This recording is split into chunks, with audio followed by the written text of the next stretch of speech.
Hi, I'm Ala Idrisova. Welcome to Inspiration Through Inclusivity podcast, where we spotlight thinkers, leaders, and creators shaping inclusive world not through the theory, but through bold action. Hi, today we have a very special guest. It's Chen. She's mother of two wonderful daughters, and she's also the change maker. Today we're going to speak with Mo about why co-creation is actually so important in her personal diversity and inclusion journey, and how it's helped her to manage through all the challenges that he had and actually to influence the change and lead the change within her company. She will be talking about challenges and breakthrough and how she led inclusion in the steel industrial sector. So Mo, can you please maybe to share a few words about your journey and who you are as a person? Yes, thank you for inviting me today. I'm born in China, in the city called Beijing, and I went to Spain for my study, and the life took me to the Netherlands. So when I started in the steel company back then, I had no steel manufacturing background. So as a city girl, and I had no clue what to expect. But starting at sales as a customer representative seems to me back then a good start. But very quickly I found I was fascinated by everything I saw, whether it's in the production environment, to see all the processes, or go to the customer to see the product they make, or even back to home to see the finished products which are made of steel, like a cans, washing machine. So yeah, I was very curious about everything I could learn. There's so much to learn as well. So that curiosity has been my compass.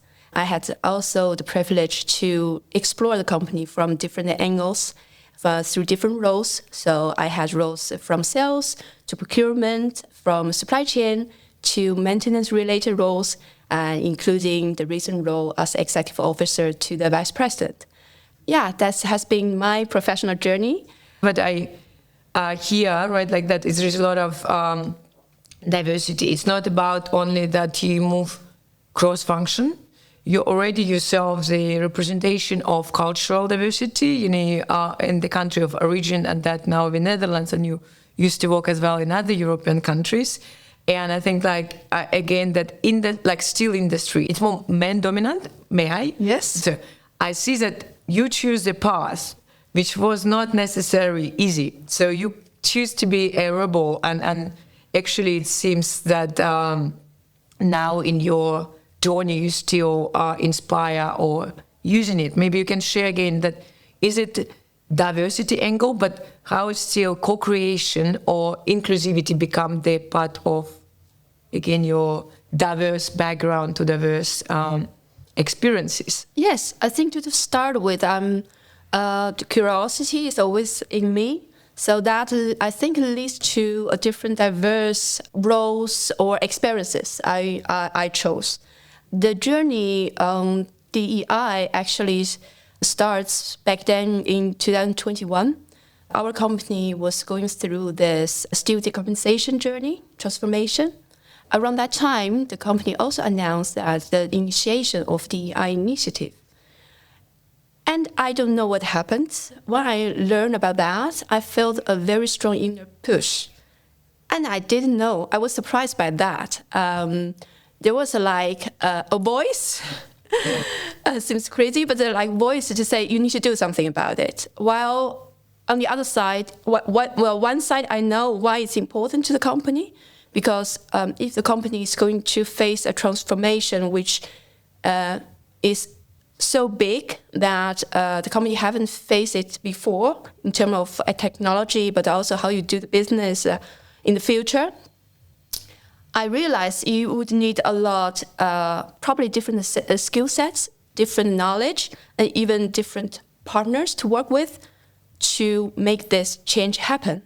So I know it's very important, but on the other side, the limiting belief kicks in. Back then, we didn't really know, at least I didn't have a lot of awareness about DEI, what that really mean. And so I thought, who am I to offer my advice to tell HR professional about how they should do with DEI development? So there was a lot of fear, a lot of self-doubt as well. But because this inner push is so big, so in the end, I decided I would prefer to do something about it, and maybe it doesn't make really a big difference, then afterwards I will regret for it. So I contacted this person, my colleague, and offered her my help, say, okay, I saw our company is going to work on that. I have my own experiences by working through the company, explore the company from different angles. I would like to share just some views. And she accepts my offer, my help, openly and with warmth. So from there, we had different conversations where I shared my perspective, and she shared her ideas and the challenges. So back then, it was really organic process. There was no expectations, no objectives or task. And one day she told me, more you might not know, but the conversations we have had helped me to shape the very first DEI policy of the company. So you've been an inspiration. I think it told me two things. One is, well, every action matters, right? Back then, even though I thought, well, who am I to do this kind of thing, and it's not within my responsibility. Back then, I was contract manager working, with suppliers and maintenance, nothing to do with HR. But I'm very glad that she accepted that offer, my offer to help her, and by being able to serve her in what she does, I can in the end serve the company and help to develop this policy, which will impact on myself as well. So I think that's one thing. And the other thing is you don't need to wait the permission to make a difference. And it's exactly, I think, the right point to make, because as I mentioned, it was a lot of things like when company going through transformation, I think a lot of challenges, a lot of pressure, and people sometimes, focusing on something but more tangible, whether maybe DI, diversity and inclusion, it seems not as important as some operational or productional issues, but you still decided to come in the front line and actually, as you mentioned, to offer your support. But when you decided to do it, what triggered you? What you've seen that, and you felt that, that this is the time right now to stand up and actually, fight for it, or just at least give a push or give a try? Well, that is the inner push I feel. So it's really unexpected, and I was surprised by that as well.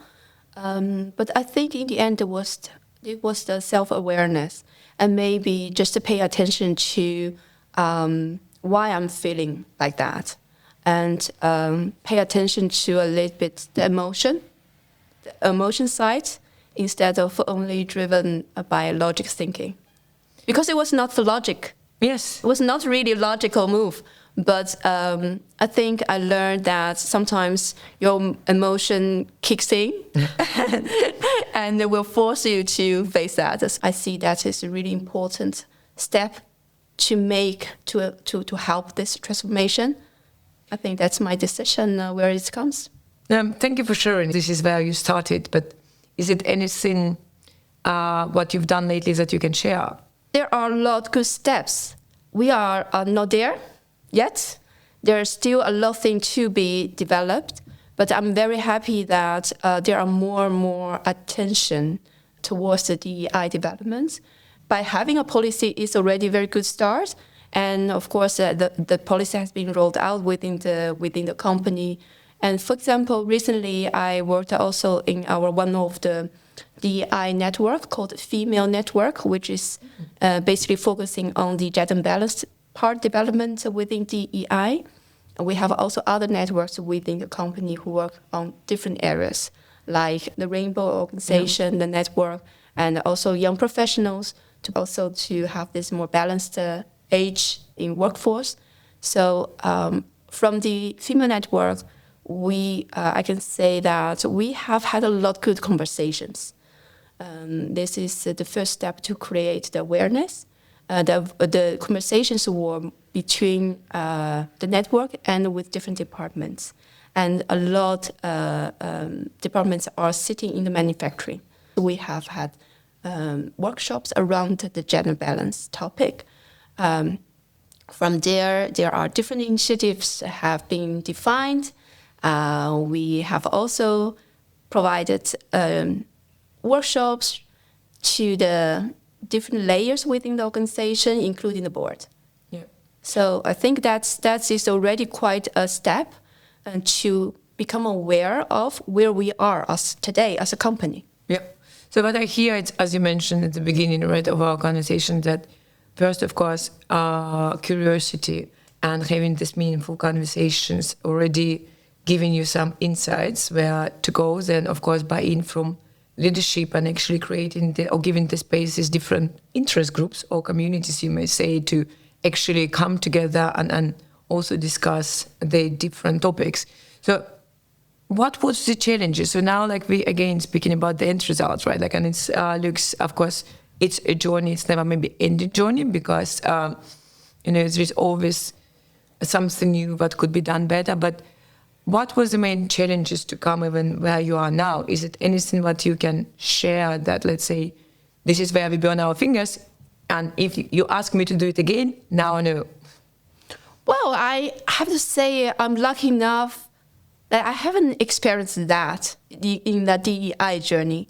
I do see that there are multiple frustrating moments where you have certain expectations, but you have to have a long breath, take a long breath, and to see the result. However, I do think, as you said, maybe the journey is as important as the result. Yep. As long, I think sometimes it's good we expect some results, some movement. I think we should, but let's do not forget the progress. So I think sometimes if you know every day we are doing something different, which will help on DEI development, that's already a win. Maybe it's not bringing us to hit a target yet, but we are moving forward. For those who are not doing anything, doesn't mean that they are standing still. It means that they are going backward because, well, others moving forward and you are not. You are falling behind. Yes, I think, as you mentioned, that if you don't do nothing, it's also the choice, right? Yes, like it's not. It's also a choice. Yes, I think that's very, very good point. Because sometimes they say, okay, we don't know what to do, so let's do nothing. Yes, that's the choice to step backward. Yes, and it's very consequences. I'm curious, like you've mentioned today during our conversation, the magic word, I know, co-creation, and it could be many people who can give a different definition what co-creation means. Is it just working together, or how do you define co-creation, or how you also implementing it in your daily life, let's say? Yeah. So co-creation, I see the way how co-creation works is, comparing to working together, very often that has been translated to the word collaboration. To me, collaboration is everywhere in the business setting. So very often you come together, you have an objective, and you divide the task, responsibilities, and then you deliver. Well, in co-creation, it's not a task-driven. Co-creation, you answer, you have the question, what can we build together? What can we design together? Instead of this hierarchy, you contribute. You contribute with your idea, with your experiences. You hold each other accountable for that as well. So it's based more on a deeper connection in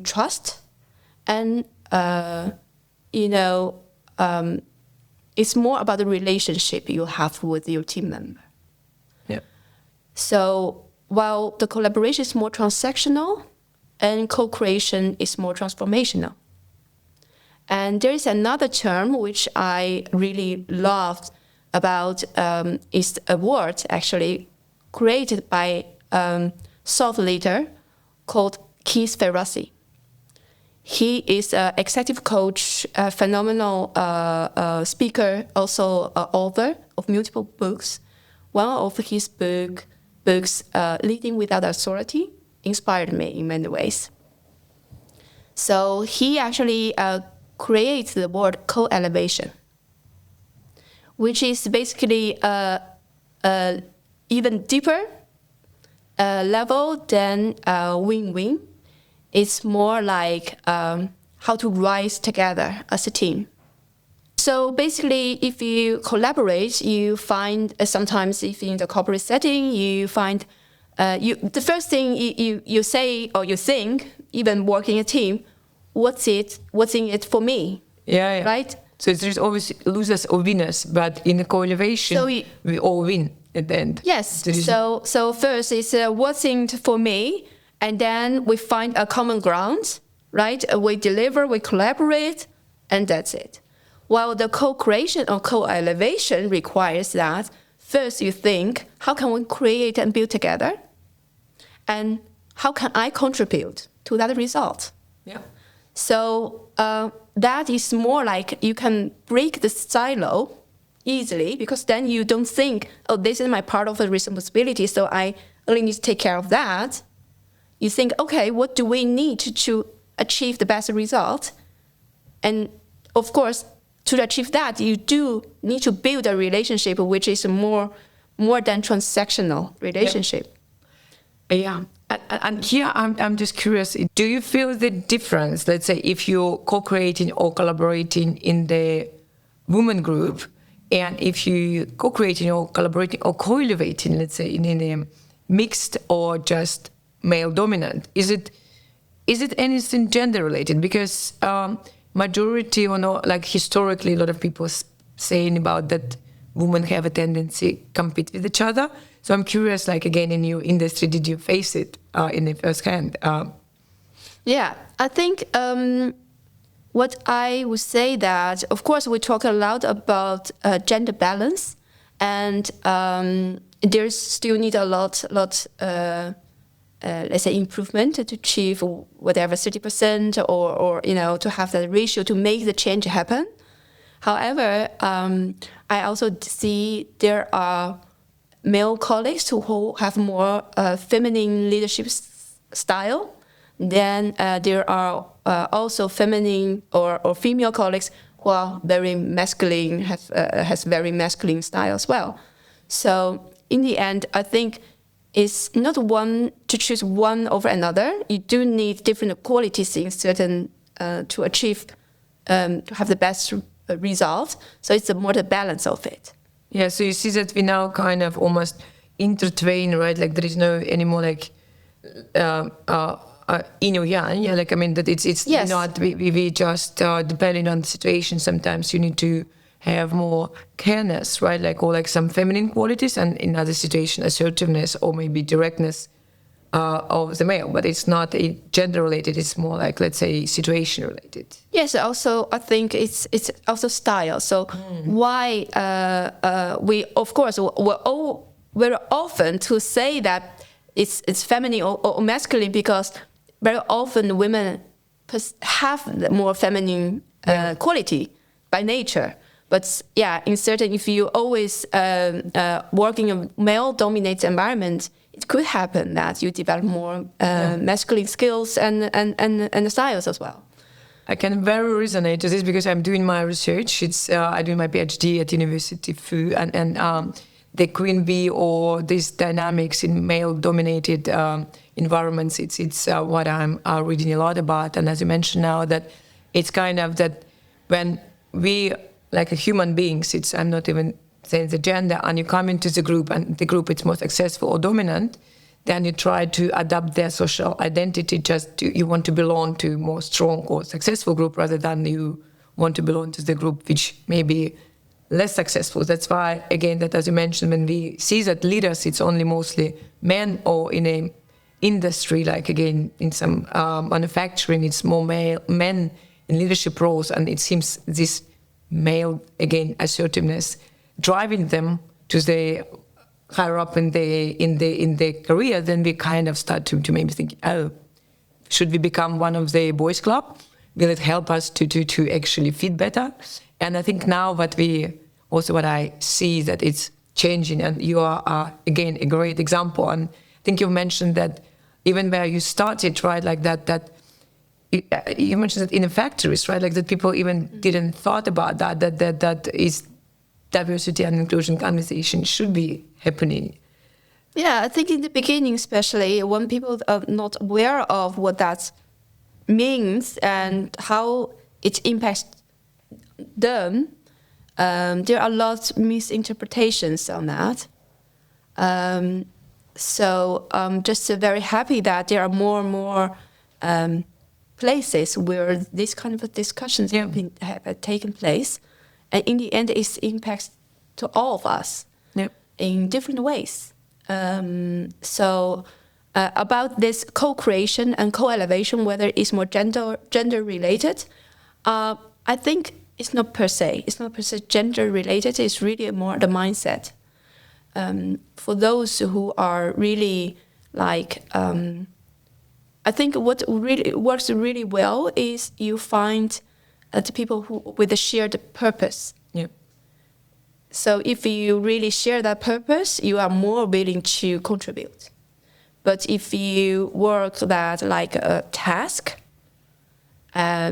probably you will see the collaboration or the contribution will stand in the way of your own achievement. Yeah. So I think that's really a different mindset, and that mindset could be cultivated by diverse people in the group. Absolutely. And I think we've met our first time in one of the events from Professional Women Network, who is a community, and I'm also part and member of multiple women groups, as you say, that could come together just because they have an impact, and we have a lot of male who also join these female-driven, purpose-driven communities, because I think like if we want just to have the diversity in general, because of we think that it's bringing different perspectives and make more, let's say, innovative solutions. I think this is exactly where we are going. Yes, I do think so. If you have the right environment to be able to share and contribute freely. Because if you don't feel that safety, psychological safety, you cannot contribute very well, right? Because it's not authentic. You want to co-create and co-elevate, which will improve actually the team performance a lot, and will have this deeper connection between the team members and enhance the performance of the company. You do need to pay attention to DEI and to bring different skill sets, different perspectives. Doesn't mean you have to make everyone happy, keep everyone happy. It's impossible. But you do need to create a healthy environment. Thank you. It was very inspirational. And I think I really want to see where your journey goes and how you continue to inspire people around you, and also home your two amazing daughters, of course. And maybe just last few words. What message would you like to leave with those who just starting their journey in inclusivity or co-creation or co-elevation? Any piece of advice? Yes. I think for those who are just starting on the DI journey, I would like to invite them to first to reflect. What are things you don't know, and discuss with others? Or what are the things which you didn't see, but now you start to see more and more? And it could feel overwhelming because there's so much to do. But start where you are and start today. And every small steps matters. And please do that and not trying.